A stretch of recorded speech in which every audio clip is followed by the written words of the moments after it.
अस्सलामु अलैकुम वरहमतुल्लाहि वबरकातुहू। बहुत सारे लोग ये मालूम करते हैं कि मरहूम की तरफ से क़ुरबानी कर सकते हैं या नहीं।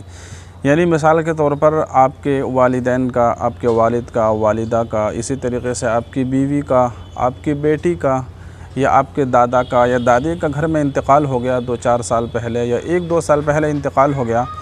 अब आप ये चाहते हैं कि आप उनकी तरफ से क़ुरबानी कर दें, तो क्या क़ुरबानी जायज़ है? अगर करेंगे तो क़ुरबानी हो जाएगी या नहीं हो जाएगी? तो देखिए, इस मसले को अच्छे तरीके से आपको समझ लेना चाहिए। सबसे पहली बात तो आपको यूँ समझना चाहिए कि अगर क़ुरबानी आपके ऊपर वाजिब है, मिसाल के तौर पर आप साहिब निसाब हैं और आपकी हैसियत सिर्फ़ एक ही क़ुरबानी करने की है, आप 2 क़ुरबानी, 3 क़ुरबानी, ज़्यादा क़ुरबानी नहीं कर सकते, तो फिर आपके लिए बेहतर ये है कि आप अपने नाम से क़ुरबानी करें, क्योंकि आपके ऊपर तो वाजिब है। अब वो तो गुज़र चुके, उनका मसला तो ख़त्म हो गया, उनको आप वैसी सवाब की नीयत से क़ुरबानी कर रहे हैं, कोई वाजिब थोड़ी है उनके ऊपर, वाजिब तो आपके ऊपर है।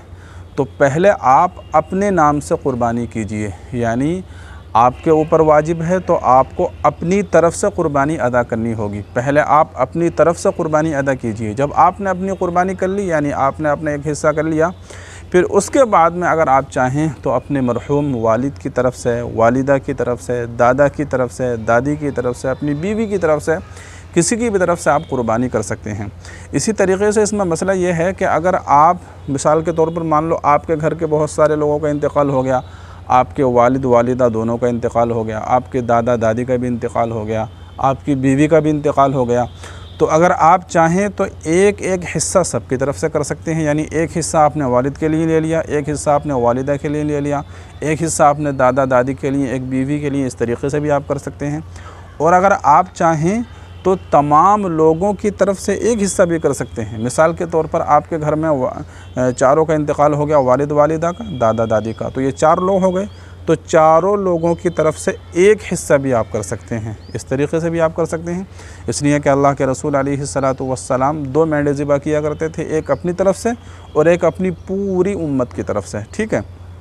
अब इसमें सवाल ये है कि हमने चारों की तरफ से जब एक हिस्सा किया तो उन लोगों को सवाब कैसे मिलेगा? तमाम लोगों को एक एक हिस्से का मुकम्मल सवाब मिलेगा या वो सवाब डिवाइड होकर थोड़ा थोड़ा मिलेगा? तो इसमें उलमा की दो राय हैं। बाज़ उलमा ये कहते हैं कि सवाब जो है डिवाइड होकर थोड़ा थोड़ा मिलेगा। बाज़ उलमा ये कहते हैं कि सबको एक एक हिस्से का और एक एक क़ुरबानी का सवाब मिलेगा। तो बहरहाल ये तो अल्लाह ही बेहतर जानता है, लेकिन आप दोनों तरह से क़ुरबानी कर सकते हैं। इसी तरीके से इस क़ुरबानी के गोश्त का मसला भी यही है कि गोश्त आप चाहें तो 3 हिस्से कर सकते हैं, आप चाहें तो सारे का सारा गोश्त ख़ुद भी खा सकते हैं, लेकिन बेहतर यह है कि 3 हिस्से कर लिए जाएं, गरीबों में तकसीम कर दिया जाए। इसलिए कि आपने मरहूम के नाम से क़ुरबानी की है।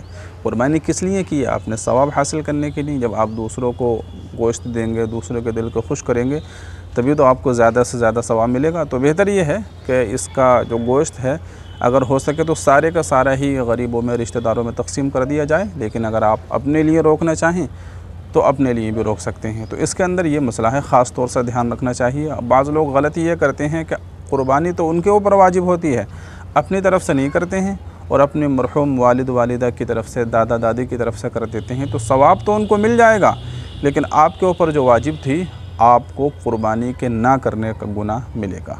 ठीक है। तो उम्मीद करता हूँ कि यह मसला आपके समझ में आ गया होगा। तो इस वीडियो को ज़्यादा से ज़्यादा शेयर कीजिए। आपका कोई सवाल है तो कमेंट कीजिए। अस्सलामु अलैकुम व रहमतुल्लाहि व बरकातुहू।